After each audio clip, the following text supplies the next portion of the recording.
স্বামীর কাছে স্ত্রীরা এই চারটি জিনিস দাবি করলে স্বামী যদি তা পূরণ না করে ওই স্বামী জাহান্নামে চলে যাবে। স্ত্রীকে বিয়ে করার পরে শুধু খালি তাকে দিয়ে ঘরের কাজ করালা, তার থেকে শুধু খালি খেদমত নিলা, তার সাথে গোলামের মতো আচরণ করলা। নবী করিম সাল্লাল্লাহু আলাইহি সাল্লাম বলছেন, তুমি যদি তার হক আদায় না করো কিয়ামতের ময়দানে আল্লাহর কাছে এক পা সামনে এগোতে পারবা না, তুমি জান্নাতে যেতে পারবা না। একবার নবী করিম সাল্লাল্লাহু আলাইহি সাল্লামের কাছে সাহাবারা আসলেন, এসে বললেন, ইয়া রাসূলুল্লাহ, আমাদের স্ত্রীদের ব্যাপারে কোন হক আছে নাকি? নবী করিম সাল্লাল্লাহু আলাইহি সাল্লাম বলেছেন, চারটি হক যদি স্ত্রীদের আদায় না করো আর স্ত্রীরা যদি তোমাদেরকে ক্ষমা না করে, মনে রাখবা এক পা জান্নাতের দিকে যেতে পারবা না। বড় কঠিন কথা। স্ত্রীর মর্যাদা বোঝাতে গিয়ে আল্লাহ সুবহানাহু ওয়া তাআলা বলেছেন, হুন্না লিবাসুল লাকুম ওয়া আনতুম লিবাসুল লাহুন্না, তোমরা একে অপরের পোশাক। এই জায়গাটাতে আল্লাহ পাক স্বামী এবং স্ত্রীকে সমান অধিকারের কথা বলে দিয়েছিলেন। এই জন্য অবশ্যই খেয়াল রাখতে হবে, আপনার স্ত্রীকে আপনি সর্বোচ্চ তাকে মর্যাদা দিতে হবে, তার অধিকার আপনাকে আদায় করতে হবে। প্রথম নাম্বার হচ্ছে, সে যদি আপনার কাছে মোহরানা দাবি করে অবশ্যই আপনাকে মোহরানা দিতে হবে। এবার আপনি বলবেন যে হুজুর, যদি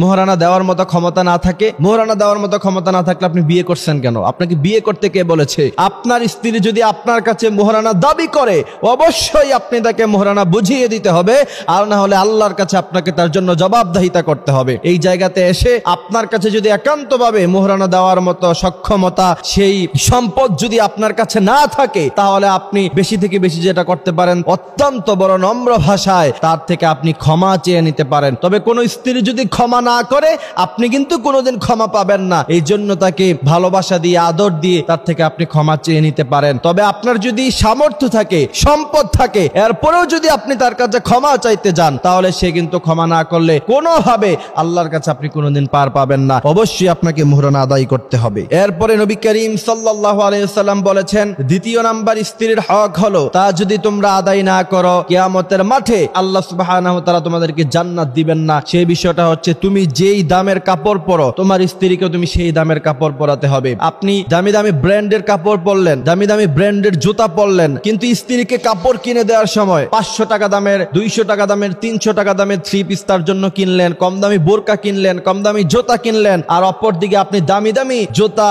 কাপড়, পাঞ্জাবি, টুপি ইউজ করলেন। মনে রাখবেন, আল্লাহ সুবহানাহু ওয়া তাআলার কাছে আপনাকে জবাবদিহিতা করতে হবে। আপনি যেই মানের কাপড় ব্যবহার করেন, যেই মানের জুতা ব্যবহার করেন, অর্থাৎ যেই মানের আসবাবপত্র আপনি ইউজ করেন, অবশ্যই আপনার স্ত্রীকে সেই মানের আসবাবপত্র আপনাকে দিতে হবে। তৃতীয় নাম্বার হচ্ছে, আপনি যেই মানের খাবার খান, স্ত্রীকেও সেই মানের খাবার খাওয়াতে হবে। আপনি রেস্টুরেন্টে যান, আপনি কাচ্চি ভাইতে যান, কাচ্চি ডাইনে গিয়ে প্রায় আপনি কাচ্চি খান, কিন্তু স্ত্রীকে জীবনে কোনোদিন কিনে দিলেন না, তাকে বিরিয়ানি খাওয়ালেন না। না, নবী করিম সাল্লাল্লাহু আলাইহি সাল্লাম বলেছেন, তুমি যেই মানের খাবার খাও অবশ্যই তোমার স্ত্রীকে তুমি সেই মানের খাবার খাওয়াতে হবে। চতুর্থ নাম্বার হচ্ছে দুটি হক, সেই দুটি হক আপনাকে আদায় করতে হবে। একটি হচ্ছে বর্জনীয়, আর একটি হচ্ছে করণীয়। যেমন, কখনো আপনি তাকে গালিগালাজ করতে পারবেন না। দ্বিতীয় নাম্বার হচ্ছে, আপনি কখনো তার চেহারায় আঘাত করতে পারবেন না, তাকে আপনি সর্বোচ্চ সম্মান দিতে হবে। এটা হচ্ছে করণীয়। এই জন্য প্রিয় ভাইয়ের আমার, এইসব বিষয়গুলি আল্লাহ সুবহানাহু ওয়া তাআলা আমাদেরকে খেয়াল রাখার তৌফিক দান করুক। তার কারণ হলো, আল্লাহ সুবহানাহু ওয়া তাআলা এই যে সিস্টেম, স্বামী এবং স্ত্রী, এটা একটা সুন্দর একটা জীবন ব্যবস্থা। যেই সমস্ত